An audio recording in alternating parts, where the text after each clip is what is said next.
Address to the Slaves of the United States, William Lloyd Garrison, June 2, 1843. Take courage, be filled with hope and comfort.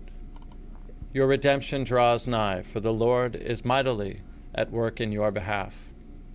Is it not frequently the darkest before daybreak? The word has gone forth that you shall be delivered from your chains, and it has not been spoken in vain.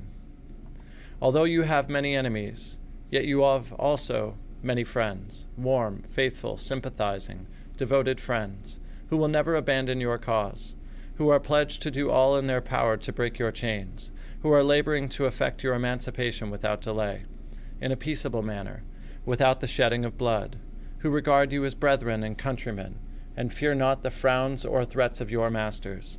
They call themselves abolitionists. They have already suffered much in various parts of the country for rebuking those who keep you in slavery, for demanding your immediate liberation, for revealing to the people the horrors of your situation, for boldly opposing a corrupt public sentiment by which you are kept in the great southern prison house of bondage. Some of them have been beaten with stripes. Others have been stripped and covered with tar and feathers. Others have had their property taken from them, burnt in the streets. Others have had large rewards offered by your masters for their seizure. Others have been cast into jails and penitentiaries. Others have been mobbed and lynched with great violence. Others have lost their reputation and been ruined in their business. Others have lost their lives. All these and many other outrages of equally grievous kind they have suffered for your sakes, and because they are your friends, they cannot go to the south to see and converse with you face to face, for so ferocious and bloody-minded are your taskmasters, they would be put to ignominious death as soon as discovered. Besides, it is not yet necessary that they should incur this peril, for it is solely by the aid of the people of the north that you are held in bondage, and therefore they find enough to do at home, to make the people hear your friends, and to break up all connection with the slave system. They have proved themselves to be truly courageous, insensible to danger, superior to adversity, strong in principle, invincible in argument, animated by the spirit of impartial benevolence, unwearied in devising ways and means for your deliverance, the best friends of the whole country, the noblest champions of the human race. 10 years ago, they were so few and feeble as only to excite universal contempt.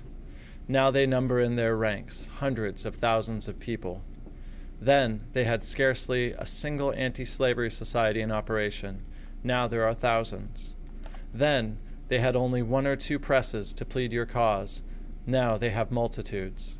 They are scattering all over the land their newspapers, books, pamphlets, tracts, and other publications, to hold up to infamy the conduct of your oppressors, and to awaken the sympathy in your behalf.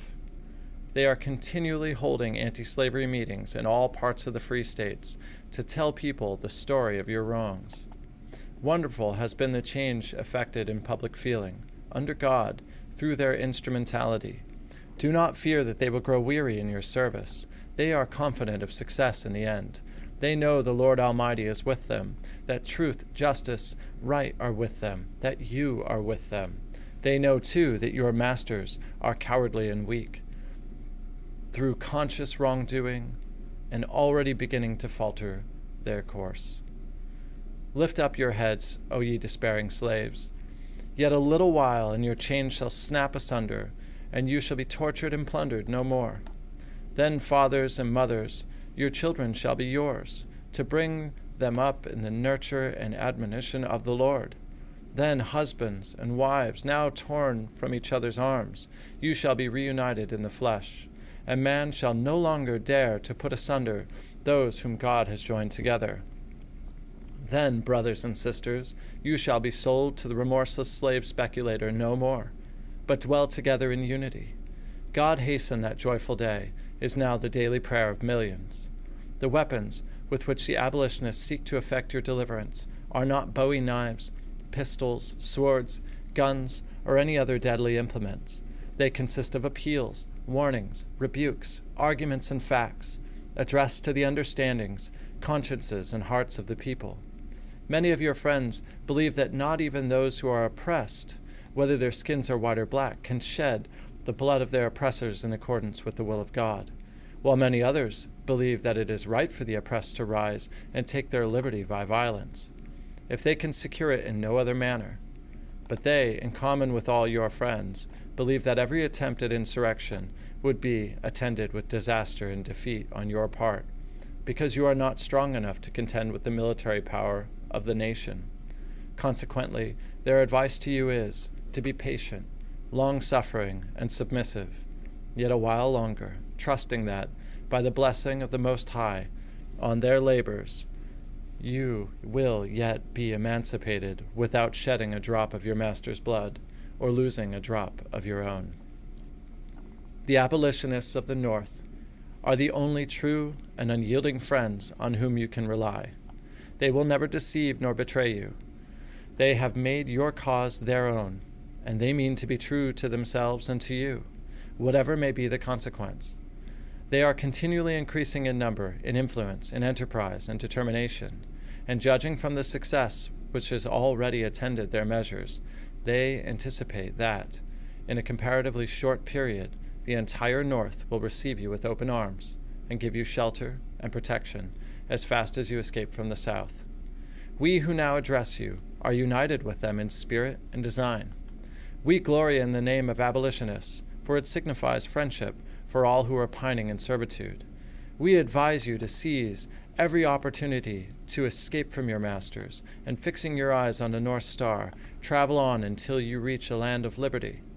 You are not the property of your masters. God never made one human being to be owned by another.